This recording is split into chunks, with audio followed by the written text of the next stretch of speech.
We're with Sarit Gluz, the head men's and women's swimming coach at Eastern Connecticut. The Warriors are getting ready for their season coming up just in a matter of a couple of days. Sarit, you've been going through preseason for about a month now, 3 weeks. Generally, how did your first preseason go? Our preseason went well. I would say that it's actually our season. So we've been training for about a month. The last couple weeks were really good. Good effort by the team, starting to figure out my training style and what I'm asking of them. But they look good in the water, and I think that we're gonna start the season better than they were last season. So it's really exciting for me to be able to see that improvement drastically and quickly.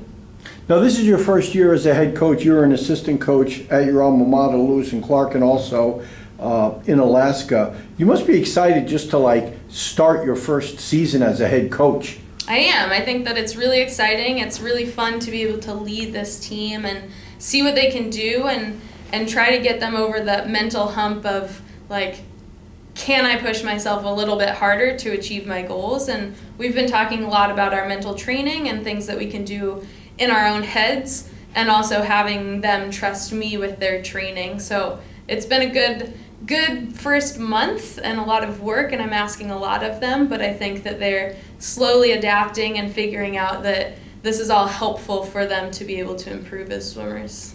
You're talking to some of the women in the last couple of weeks. They were saying, one of them had said that they were working harder sooner than they had in the past. Does that make sense? Yeah, so we didn't actually ease into the training. Yeah. I think that I wanted to set the tone for future seasons where people come in expecting to work hard and expecting to be in shape, and I would like to have them rise to the people who are the most in shape. I want to get them the work and have everyone else have to rise up to that level rather than swimming down to bring people into shape. So next season they will know that they have to come in shape or in relatively good shape to be able to keep up with the work that I'm asking them to do. Not knowing probably directly what the process had been the last X number of years before you got here, do you think for the swimmers it was a drastic change in the preseason? I don't think so. I think that what I'm asking them to do is probably the same as what all the other coaches have asked them to do in the past. I ask them to focus, I ask them to swim hard, I ask them to put in effort and dedication. And it's the different training styles and the different kinds of workouts that are actually making the difference. And it's just their bodies adapting to new training and new experiences. And that's the beauty of college swimming. Both as a freshman, you come in and it's a new coach, a new style. You add the lifting, and this group of girls and the men's team also, they get to adapt in a different way. So that it's almost like they're going into a new freshman season, kind of, where they get to adapt. They're not doing the same thing over and over again each year, or the style at least. And I think that that's a good way to look at it. It's not that they did things bad the last few years. It's just that their bodies were used to the training style. So now they get the benefit of having a new training style, and they have to adapt to it, and they get to see whatever benefits they see. And I think that they have seen that their fitness level is coming together quicker than in previous seasons. The one thing I noticed right away, which is really good, you're the first full-time head coach we've ever had. The previous coach was here 23 years on a part-time basis, which is amazing. But I noticed that you're meeting during the day with a lot of your swimmers on a constant basis, and that's something that they never really were allowed. They couldn't do it in the past because the coach would come in for practice and then have to leave. It must be a nice benefit for our student athletes. I think so. I think that they feel that they have a higher level of support. Not saying that they didn't have support, but it wasn't accessible during the day when things might have gone wrong. So we've had a lot of conversations about how to tackle different problems, whether it's on the team, whether it's homework or professors, class scheduling, things that cause anxiety. We've had a lot of conversations about mental health, but the athletes feel like they can come into my office and have conversations and feel supported and not have to deal with things by themselves. and I can point them in the direction that they need to go to get whatever help they need, whether it's academic advising or going to CAPS or any sort of other support.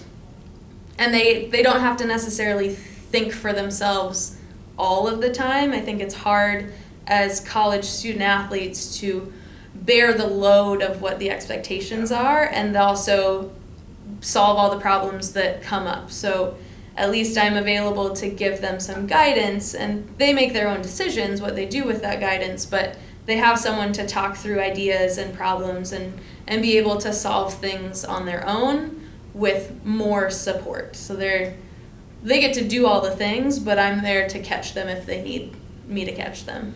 We always talk about how demanding swimming is. I mean, people don't realize it, but it's actually a longer season than even basketball. We are 19 weeks. Yeah. I think that I don't think it's a longer season in terms of weeks, but it is probably more demanding because I ask them to do stuff twice a day. And for most swimmers, that's a normal thing. Here we lift in the morning and we swim in the morning and then we swim in the afternoon. So it's a lot of work, and I ask our athletes to balance their time and use their time wisely. And I think getting into the habit and having continuous conversations about what they're doing and how they're setting themselves up for success. If they're staying up late, not helpful, both academically and athletically.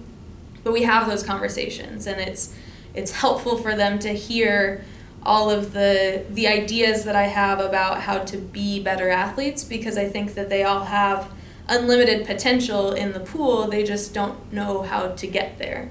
And so giving them at least some tools helps them figure that piece out. And I'm going to train them the best that I can, and they're going to get fast in the pool no matter what, but it's all the other roadblocks that come up, whether it's sleep or time management or nutrition. Those are the things that usually stand in the way, less of the athletic capabilities. So it's really a strange situation, Sarit, that women's swimming here going into the 24th season of the program, and men going into their first. How do you balance that? It's sort of weird. It is weird. Luckily, I'm used to having a men's and women's team at the same time. I think that the women probably felt a little bit weird because they weren't ever used to it, and high school swimming here is separate seasons, so they don't have that idea of swimming with the men's team at the same time unless they swam club. But I think that they understand that it's good. They get to know more people, they get to see improvements from the men's team, and I think that the men's team is like exponentially improving. Every day they get in the pool, it's another step forward, and the women's team don't get the same benefit of like learning how to swim. Yeah. And so the interesting part about having the men's team and then thinking forward to the future is like, we're gonna have good swimmers in the pool this year, but we're gonna have more good swimmers in the pool next year, and more swimmers that can challenge the women's team to be better swimmers and push them. And then the women also get the opportunity to push our new freshmen next year in the pool. So there's a balance, there's a dynamic that is really cool about men's and women's swimming together. This year the challenge is bringing the men's team up to the understanding of the women, where this is what it's like to be on a men's swim team. This is what it's like to be on a college swim team. These are the expectations. This is how a swim meet works. Because most of them don't have that swimming team background. So it's literally starting from scratch, which is fun, and it's really rewarding. What can be, both men and women, you've basically inherited teams. You didn't have time to recruit yet. Yep. So what can be tangible goals for both those teams? I think the women, I would like them to continue in a positive trajectory. I think they all can improve swimming-wise. I think that the skills that we're working on, both in the pool and out of the pool, with like our mental training and the nutrition and the sleep stuff, those are all things that are going to help them swim faster, and that's the goal. That's the end goal. With the men's team, they all have probably their own personal swimming goals, but I would like them to be able to feel good about what they do at the end of the season. And that could mean swimming events that they've never swam before by the end of the year, swimming strokes legally, swimming all 4 strokes. I want them to build a culture that is positive and supportive so that when incoming freshmen or transfer students come to Eastern, they're like, yeah, I want to be a part of this men's team. This is a great team to be a part of. And I think that is my goal mostly for the men's team. I have like small swimming goals for them, but I don't want that to be the focus this year. I want them to think of themselves as the foundation of the team so that next year they're mostly all going to be here next year. So they get to lead the way with the incoming students and show them what it means to be an Eastern Warrior swimmer and have that be an immediate impact on the freshman class. You know, in most team sports, whether it's football, basketball, baseball, the team record is like the primary thing. For swimming, for the most part, don't you just sort of throw your record in dual meets sort of out the window? Is it very secondary? Yeah, it's less important. I think that this year it's more the focus is going to be qualifying for New England's because this is our last year in that meet, I guess. NISTA. Yeah. The focus is going to be qualifying. Next year, we're swimming at an LEC conference championship, 3-day meet, all of the things that a conference championship should have. And the idea is going to be this year to also shift the mentality of what it means to be competing as a team. So the swimming so far has been a relatively individual sport. You're swimming on a team, but you only qualify for the championship meet. So next year we'll have our whole team participating at the swim meet. We'll have our whole team at prelims, at finals. Everyone will be there supporting each other, and the goal would be to win a conference championship. Being my first season, I don't know if that's an attainable goal, but I'm going to work really hard to recruit athletes that can help us get there. And I think that with everyone that I've talked to, they like that idea. Even the ones that have been to New England's, they think that having their whole team there supporting them while they swim is going to be a better situation because they don't have their whole team. So far, they haven't had their whole team swimming at this one swim meet, and up until then, they had their whole team help them get there, right? So qualifying is a team effort. The swimmer swims their race, they qualify, but their whole team is there cheering for them. And so at an LEC conference championship, they get the benefit of the whole team. They still get that competition and the conference high level atmosphere that New England's provides, but then now they're competing for their team and with their team, which is a cool thing to have, and it'll be really fun for them next year to be able to experience that conference championship feeling. You lost your top 4 swimmers from last year. Can that be what my guess is that the three top swimmers that you lost were at a very, very high level, and the rest of the team is sort of at their own level. Can that be a positive thing now where the chemistry might be better, where everyone is pretty much at the same level? Yeah, I mean, I think that our team is really strong. I think that the chemistry is there. They are working together. They are pushing each other. They want to be successful as a team, and they also want to be individually successful.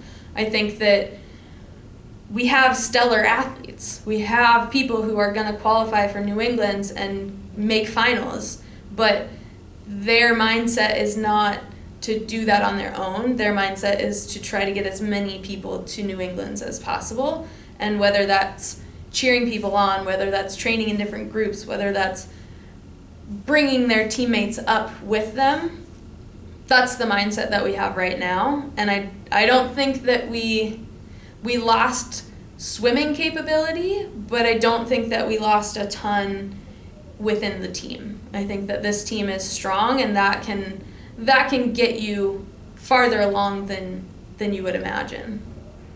Is there anything that when you came in and you really didn't know any of the swimmers, was there anything that either, for the most part, was there anything that surprised you about the team or the program when you came in that maybe you felt you had to work hard at? You know what I mean? Something that you didn't really expect. I think that I was surprised by just this is not going to sound great, but the lack of swimming knowledge. I think that they all know how to swim, but it was the nuances, like the nuances. Yeah. So like current swimmers that are swimming in the world, or watching swimming, or studying swimming, being students of the sport. Yes. And I'm challenging them this year to be students of the sport. I think that the only way that you can learn without being in the pool 24/7 is to watch other people and learn from other people and try to incorporate different things into your training and your life and how you do things, and thinking about swimming as an important piece of your life, right? We talk about academics being the reason why we're here, but swimming is also up there. Swimming can be at the same level as academics, and you want to put in the same care for your academics as your swimming, and vice versa. So thinking about swimming when you can, learning about swimming, talking to other people, what are the other people doing in the pool, watching videos, spending time outside of practices talking to their coaches about swimming. I love swimming, and I can talk about swimming all day long. So I think that the athletes haven't taken advantage of that as much as I would have hoped. It's also probably because they have never had that opportunity to be able to talk swimming and get into the nitty-gritty about like why we do things and why they're doing things wrong or different, or the ways that they can fix their stroke to be more powerful, faster, technique work that can be done, but thinking about it more. I ask them a lot to think about what they're doing and not just be in the pool and going through the motions. I challenge them to be active in their swimming, and there are some people who have run with that, and some people are still figuring what that means. And so it's been a fun challenge, but also I think that with the continued conversation, again, it's making those changes and seeing them pay off in the end. So this weekend we'll figure out whether or not it's paying off, and I think it is. From what I can tell, I think it is, but the swimmers, they don't get the same perspective as I do from outside of the pool, so this is their chance to prove to themselves that everything that they're doing is paying off. So last question, Sarit. You guys are going to be opening up on Friday and Saturday, October 25th and 26th, back-to-back meets. When the weekend is over and you look back at the weekend, what will have made you happy? What certain things happened?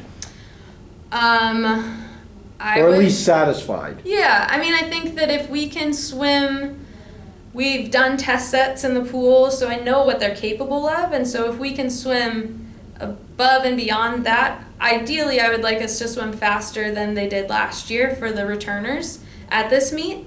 I'm also challenging them because everybody is swimming every race, and that is new to them. Last year not everyone swam every race, and they are ready for that challenge.